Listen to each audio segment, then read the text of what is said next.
Olá, meus irmãos, que a graça e a paz do Senhor Jesus esteja com você. É um privilégio poder estar aqui de volta para juntos estudarmos mais uma lição da Escola Bíblica Dominical. E desta feita vamos estar estudando aqui a lição de jovens, que vem falar sobre o tabernáculo, a tipologia redentora de Cristo. É uma lição bastante importante e desta feita vamos estar estudando a lição de número 2, que vai estar falando sobre descortinando o tabernáculo. Então nós vemos aqui o versículo do dia, que diz: tendo, pois, irmãos, ousadia para entrar no santuário pelo sangue de Jesus, pelo novo e vivo caminho que ele nos consagrou pelo véu, isto é, pela sua carne, conforme Hebreus capítulo 10, verso 19. Então nós vemos, por exemplo, que nesse texto aqui de Hebreus, o escritor aos Hebreus, ele aponta para o verdadeiro sacrifício de Jesus. Por quê? Porque no tempo da lei, ninguém podia se manifestar, ou melhor dizendo, se apresentar diante do Senhor sem um sacrifício, né? Então ali nós vemos a matança dos animais e vemos ali a disposição do tabernáculo, né? Como nós vamos estar vendo no decorrer desse trimestre, dessas aulas, nós temos ali todo um projeto que foi criado, né? O pátio, né? Tudo cercado, uma medida de 45 metros e 72 centímetros de comprimento, por 22 metros e 86 centímetros de largura, apenas uma porta de entrada, né? E essa porta também ela tem um simbolismo muito grande, porque o mundo tem várias saídas, tem vários caminhos, né? Que todos eles no final vai acabar levando para a perdição. Mas a porta ela é uma só para a salvação. A porta e o caminho é um só. O caminho é Jesus, como ele disse: eu sou o caminho, a verdade e a vida, e ninguém vem ao Pai se não for por mim. E ele é a porta do curral quando ele fala das ovelhas. Essas ovelhas têm que passar por Jesus. O caminho é apertado, não entra bagagem. Então, aqui, nesse simbolismo, nós temos aqui, na entrada do pátio, do tabernáculo, apenas uma porta. E logo na sequência, nós temos o quê? Nós temos o altar do holocausto. Então, a pessoa, para adentrar aqui, ele já precisava fazer o sacrifício. Ele tinha que trazer ali o animal, né?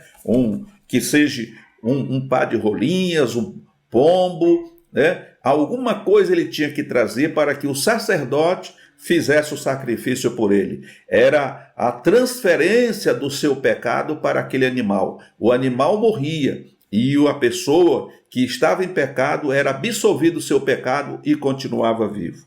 Mas chega um ponto na história que Deus cansou desse tipo de sacrifício, porque se tornou uma coisa repetitiva. Muitas das vezes a pessoa fazia esse sacrifício e ao sair dali, ele voltava a fazer as mesmas coisas. Então precisava de um sacrifício perfeito e único. Então foi aonde vem Jesus Cristo no decorrer do tempo. O Senhor Jesus se apresenta. Aqui a verdade aplicada diz que em Cristo temos acesso ao Santo dos Santos. Através de Cristo, nós passamos a ter esse privilégio, esse acesso ao Santo dos Santos. Porque nessa questão aqui da época da lei, o sacerdote, ele tinha todo um trabalho aqui no pátio e o máximo que ele podia entrar era no lugar santo, né? E lá no Santíssimo, ele só podia entrar uma vez por ano e para isso ele precisava antes fazer um sacrifício por ele mesmo, porque ele corria o risco de não sair de lá vivo. Tá? Então, a partir do momento em que o Senhor Jesus faz o sacrifício perfeito, quando ele entrega a sua vida ali na cruz do Calvário, quando ele derrama o seu sangue para a remissão dos nossos pecados, esse véu se rasga de alto a baixo, nos dando o direito de podermos adentrar, né, no Santo do Santo e poder falar com o Senhor, como está registrado aqui no texto áureo que lemos. Tendo, pois, irmãos, ousadia para entrar no santuário pelo sangue de Jesus, pelo novo e vivo caminho que ele nos consagrou, pelo véu, isto é, pela sua carne. A sua carne foi rasgada, a sua carne foi dilacerada, e agora, por intermédio do seu sacrifício, pelo derramamento do seu sangue que nos purifica de todo pecado, nós podemos chegar diante do trono da graça e clamarmos a Deus. E Deus já não nos olha como um pecador inveterado. Deus, quando olha para nós, porque ainda continuamos pecador, porque ainda não fomos glorificados, ainda não passamos ainda por essa metamorfose. Isso vai acontecer no último dia, né? Na ressurreição, quando teremos os nossos corpos transformados e glorificados, e como o apóstolo Paulo diz, os nossos corpos serão semelhantes ao corpo de Jesus Cristo. E diz que assim como ele é, nós seremos. Então, enquanto isso não acontece, nós temos a marca do sangue do Senhor Jesus. Temos o penhor, temos o selo do Espírito Santo.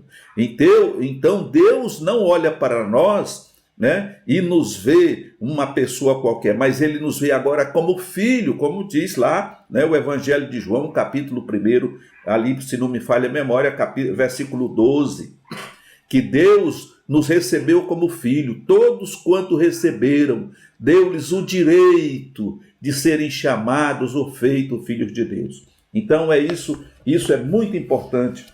Louvado seja o nome do Senhor. Então, a introdução diz que o tabernáculo foi o grande projeto de Deus em pleno deserto. Através do tabernáculo, verdades foram reveladas ao seu povo, levando-os a viver uma vida de santidade e adoração no temor do Senhor. Então, a primeira condição que Deus coloca ali diante do povo de Israel é que eles deveriam, primeiro, se desvencilhar de todo o costume, de tudo aquilo que eles tinham absorvido durante anos, ali vivendo no Egito como escravo e absorvendo todos os cultos e adorações a outros deuses. Então, a intenção primeira de Deus era que, através do tabernáculo, verdades fossem reveladas ao seu povo, levando esse povo a viver uma vida de santidade, uma vida de separação, uma vida de pureza, uma vida de adoração, no temor, ou seja, no respeito a Deus. Que eles passassem agora a respeitar ao Senhor.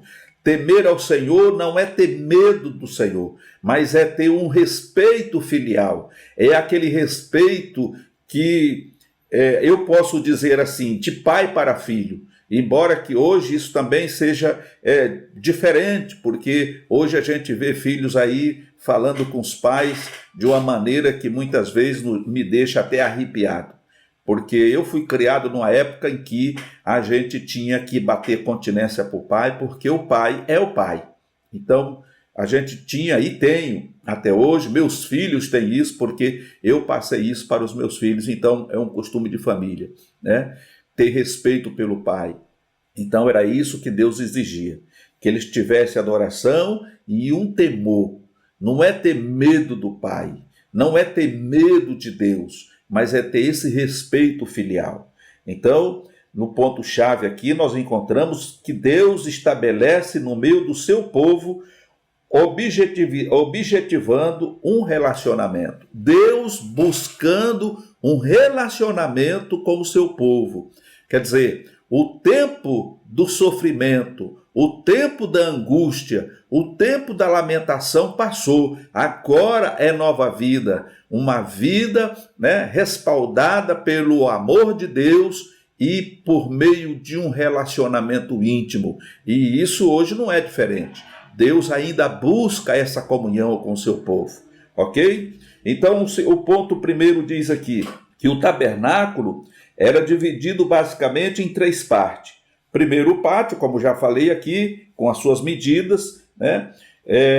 O lugar santo, que era a primeira entrada aqui dentro desse tabernáculo, e o lugar santíssimo, aonde ficava ali o propiciatório, né? Ficava ali a Arca da Aliança. Existiam limites entre elas, e cada um com suas características e propósitos na vida do povo e dos levitas. Então, na parte ali do pátio e no entorno ali do tabernáculo, eles poderiam transitar, os sacerdotes, os levitas, as pessoas que vinham até o sacerdote para apresentar os seus sacrifícios, chegava até a porta e acompanhava dali o sacrifício, porque esse altar estava a poucos metros ali da entrada. Então ali o sacerdote fazia todo o sacrifício necessário e aspergia o sangue sobre aquela pessoa, purificando ela dos seus pecados. Agora lá dentro tinha, e durante todo esse período teve o momento certo para que o sacerdote adentrasse ali. Ele tinha que lavar as mãos, ele tinha que lavar os pés, ou seja, existia todo um preparo, todo um ritual para que ele entrasse ali. Por outro lado, quando ele ia entrar no Santíssimo, ele tinha que amarrar uma corda na sua cintura, e tinha também os sinetes que ficavam, enquanto ele se movimentava lá dentro, as pessoas que estavam ali do lado de fora ouviam o barulho do sinete que dizia que ele estava vivo. Se de repente ele fosse fulminado ali dentro por ter entrado impuro ou alguma coisa tivesse dado errado, ninguém podia entrar lá dentro. Então ele era arrastado para fora. Então tinha todo um ritual e toda uma liturgia, vamos dizer assim, para que fosse feito esse trabalho. Em Êxodo, no capítulo 27, verso 9, vemos que o próprio Deus estabeleceu a construção. E isso vale ressaltar que existia apenas uma entrada e saída. A pia de bronze e o altar de holocausto basicamente servia de lugar para aqueles redimidos que quisessem prestar culto, e ao mesmo tempo, pela restrição no acesso, impedia qualquer aproximação ilegal do lugar santíssimo. Espiritualmente falando, no átrio, o homem começou a aproximar-se de Deus através do sacrifício de Cristo. Então, até a vinda de Jesus, não tinha nenhum tipo de liberdade para entrar no Santíssimo ou no Santo dos Santos. Era só o sacerdote que entrava ali. E não podia entrar de qualquer maneira. Mas a partir do momento que o sacrifício de Cristo foi executado, então uma das coisas surpreendentes que aconteceu foi o véu se rasgar de alto a baixo, franqueando a passagem para todos. Agora não precisamos mais matar bezerro, nem cabrito, nem carneiro, nada. Nós simplesmente, por intermédio do sacrifício perfeito de Cristo, como já frisei a princípio, nós temos acesso ao Pai. Por isso que o escritor aos Hebreus, ele vem dizer que agora nós podemos chegar diante do trono de Deus com ousadia e clamar ao Senhor com o coração quebrantado, com o coração sincero, e a nossa oração é ouvida e a resposta vem em o nome do Senhor Jesus. Não podemos confundir o lugar santo com o lugar santíssimo. O lugar santo fazia parte da tenda da congregação e era separado do pátio por um véu, e dentro dele encontramos o castiçal de ouro, o altar de incenso e a mesa dos pães da proposição. Somente os sacerdotes podiam entrar para ministrar. O lugar santo simboliza um estágio a mais na vida espiritual, mostrando a necessidade de adorarmos a Deus em espírito e em verdade, gozando da presença do Eterno e da iluminação do Espírito Santo. Isso aqui me faz lembrar, por exemplo, quando o Senhor Jesus teve um encontro com aquela samaritana. Havia naquela época uma preocupação muito grande concernente ao lugar de adoração, porque os judeus diziam que o lugar certo de adorar era em Jerusalém, porque lá estava o grande templo. Mas o samaritano dizia que era lá no Monte Gerizim, porque ali, desde o início, eles construíram bezerros de ouro, deuses de tudo que é jeito, até por conta de uma política para que o pessoal ali de Samaria não descesse, né, para Judá, ou seja, lá para Jerusalém, para chegar lá não se envolver demais com a adoração e, quem sabe, até se arrepender e voltar para trás. Então foi uma estratégia criada por Jeroboão, que foi a pessoa que iniciou o reino de Israel ali naquela região. Então existiu essa disputa. E depois que Sargão ele conquistou, no término ali, por exemplo, de Israel, quando Israel foi definitivamente levado, né, cativo, e veio outras gentes, né, foi trazida outras etnias para ali, e houve aquela mistura de raça, então esse problema só tendeu a aumentar. Então um dia Jesus chega ali e senta-se à beira do poço, como todos nós já conhecemos a história, e de repente aquela mulher vem para tirar água, e Jesus pede água para ela. Foi o início ali que Jesus começa para evangelizar aquela cidade. Eles não poderiam ficar de fora, até porque ali estava também muitos israelitas, né? Povo de Israel, estavam misturados, mas a salvação é para todos. E aí aquela mulher, no seu questionamento, ela diz: você por acaso não sabe que os judeus não se comunicam com os samaritanos? Como é que você, sendo judeu, pede água para mim, que sou samaritana? E aí Jesus começa aquele diálogo com ela, e no final das contas Jesus vai dizer para ela: olha, se tu conheceras o dom de Deus e o que te pede água, tu lhe pediria e ele te daria água viva, que você nunca mais ia precisar de água, porque essa água que você está pegando aí, ela vai te matar a sede, mas é por um momento, depois você vai ter que vir buscar mais, mas a água que eu der é diferente, ela vai saciar a tua sede. Então Jesus estava falando de algo espiritual. Quem bebe dessa água da vida, ele não tem sede, ou seja, jorra dentro dele uma fonte de águas vivas.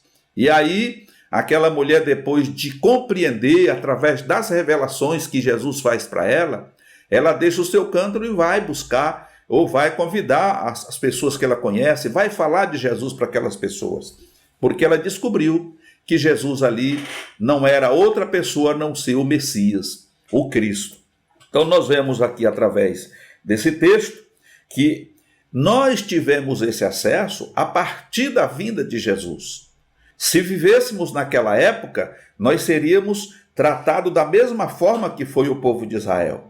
Você só chegaria ali naquele ponto, dali para frente só o sacerdote. Mas agora não, agora em qualquer lugar. E Jesus mostrou para ela, quando ela apresentou, né, aquela confusão que existia do caso de adorar em Jerusalém ou lá no Monte Gerizim, Jesus disse: olha, a hora já chegou em que os verdadeiros adoradores não vão adorar o Senhor lá em Jerusalém, ou aqui no Monte Gerizim, ou em qualquer outro lugar, mas eles vão adorar o Senhor em espírito e em verdade. Por quê? Porque isso prova para nós, meus amados irmãos, que o Senhor Jesus, que o nosso Deus, ele não está preso, ele não está limitado à vontade humana. Deus não habita em construção feita pelo homem, ou seja, eu não posso construir uma casa para Deus, porque Deus não habita em casa construída pela mão humana. Deus habita numa casa que ele construiu. E eu pergunto para você, quem é essa casa? Essa casa é eu e você, somos nós somos a casa de Deus, nós somos feituras de Deus, então Deus habita em nós. E quando Deus habita em nós, quando Deus habita em mim, eu não preciso sair daqui para ir lá na Aparecida do Norte para adorar a Deus, porque Deus não vai estar lá, achando que Deus vai estar lá naquele templo. Eu não preciso ir lá em Roma, porque Deus está lá em Roma. Não, Deus está onde eu estiver. Eu posso estar em Roma, eu posso estar em Brasília, posso estar em São Paulo, eu posso estar em qualquer parte do planeta. Aonde eu estiver, eu sou a casa de Deus e Deus vai estar em mim. Ele habita em mim.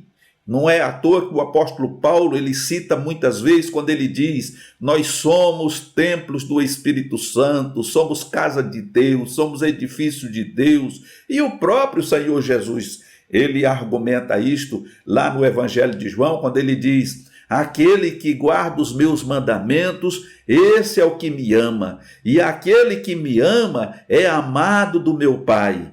E eu e o Pai viremos a ele e faremos nele morada. Ora, então está resolvido o problema. É através do sacrifício de Jesus que nós temos acesso a Deus. E aí, o escritor aos Hebreus, ele diz: tendo, pois, irmãos, ousadia. Você sabe o que é isso? Ousadia, irmão, é atitude. Eu não preciso ficar com medo, não preciso ficar envergonhado, não preciso ter timidez. Como alguns irmãos a gente encontra: eu não sei se Deus me ouve. Irmão, ora por mim. Irmã, ore por mim.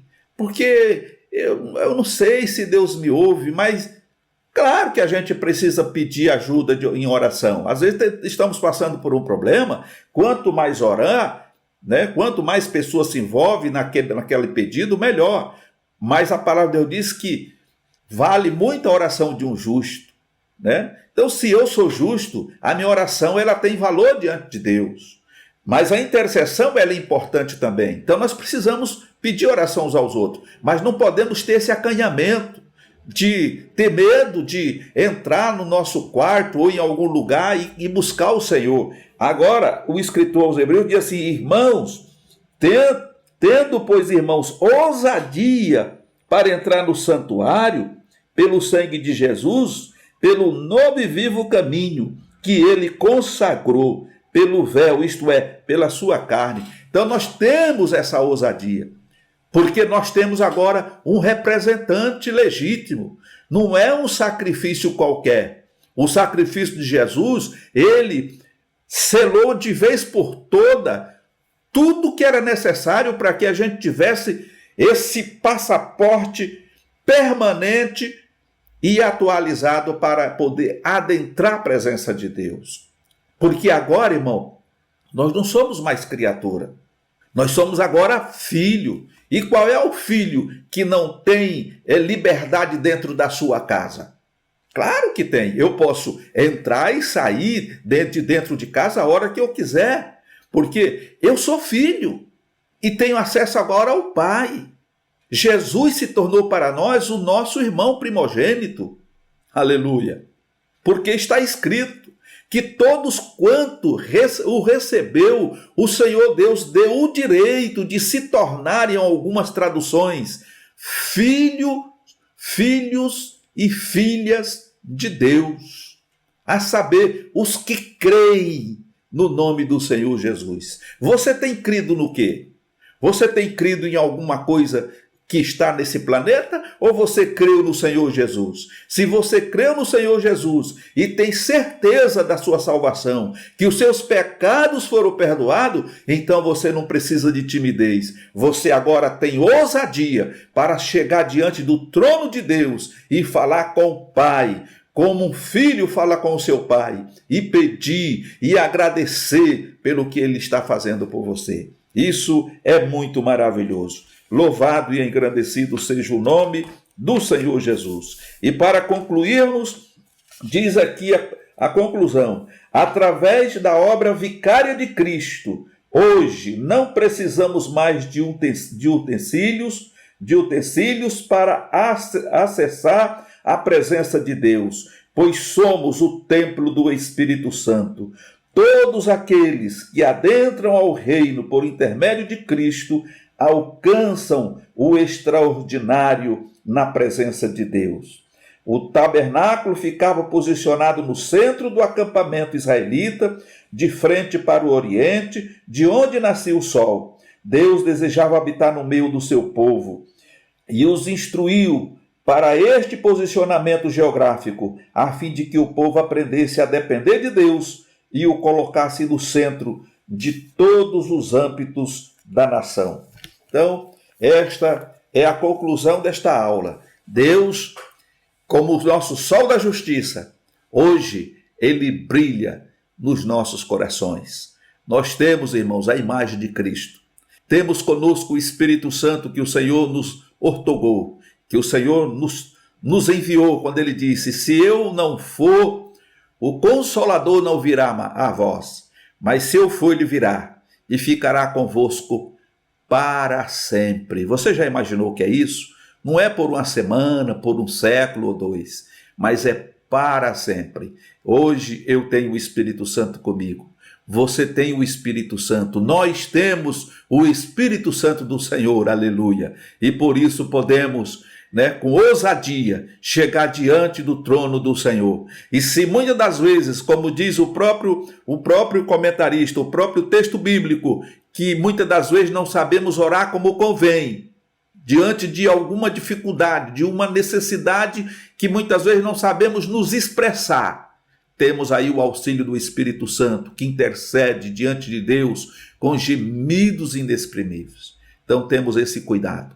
Que Deus te abençoe e te guarde, que Deus possa te dar, e te ilumine, e que esta aula seja uma bênção na tua vida e na vida de todos os seus alunos da sua classe. E aos irmãos que têm nos acompanhado todos os domingos, participando conosco dessas aulas, que Deus continue te abençoando, fazendo frutificar na obra de Deus. E querendo o Senhor nosso Deus, estaremos de volta numa outra oportunidade. Outro sim, lembrando que se você ainda não é inscrito no canal, meu querido, nos ajude, se inscreva no canal, vamos alavancar esta plataforma que o Senhor tem nos dado para fazer esse trabalho. Ative o sininho de notificação, você que já é inscrito no canal, deixa aquele like, ele é muito importante, não só para nós, mas também para a plataforma do YouTube. Compartilhe esses vídeos com os seus familiares, com os irmãos da sua igreja. Vamos fazer a obra do Senhor. Estamos aqui fazendo um trabalho para Deus e com a sua ajuda nós teremos condições de chegar muito longe, e pelo menos nos países de língua portuguesa. Então é um trabalho que nós estamos fazendo, crendo que Deus é poderoso para fazer muito mais daquilo que nós temos pensado ou pedido. Tá bom, meu querido? Que Deus em Cristo te abençoe e te guarde. Fique na paz do Senhor Jesus.